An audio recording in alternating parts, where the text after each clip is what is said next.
સંખ્યા જ્ઞાન એટલે બાળકોને 1 થી 100 એવી રીતે શીખવાડવું એ બહુ જ અઘરું પડે છે.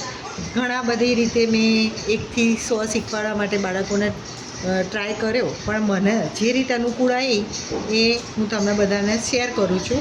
પહેલાં બાળકોને 1 થી 10 ફરજિયાત શીખવાડવા પડશે. 1 થી 10 બાળકોને 1 થી 10 આવડી જાય પછી બાળકોને શું શીખવાડવાનું?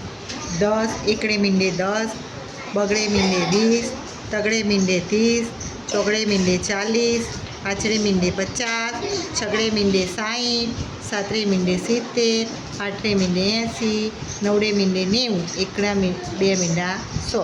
આટલું બાળકોને સર્વપ્રથમ તૈયાર કરાવવાનું.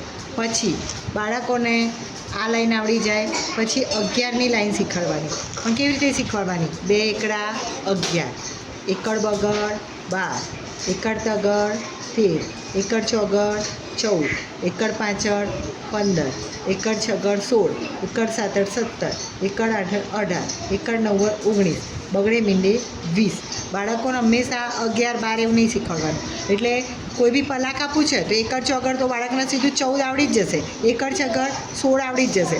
હવે બગડાની લાઈન શીખવાડવા માટે પહેલાં બાળકને ઉપર બગડે મીંડે 20 કરાવવાનું, બરાબર. પછી લાઈન લખવાની, બગડ એકડ 21, 2 બગડા 22, બગડ તગડ 23, બગડ ચોગડ 24, બગડ પાછળ 25, બગડ છગડ 26, બગડ સાતડ 27, બગડ આઠડ 28, બગડ નવ્વડ 29, તગડે મીંડે 30.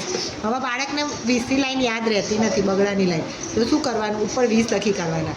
બાળકને એકડો તો આવડે જ છે, એટલે બગડ એકડ આવ્યું એટલે 1 20, પછી 2 બગડા તો 22, બગડ તગડ 23, બગડ ચોગડ 24, બગડ પાછળ 25, બગડ છગડ 26, બગડ સાતડ 27, બગડ આઠડ 28.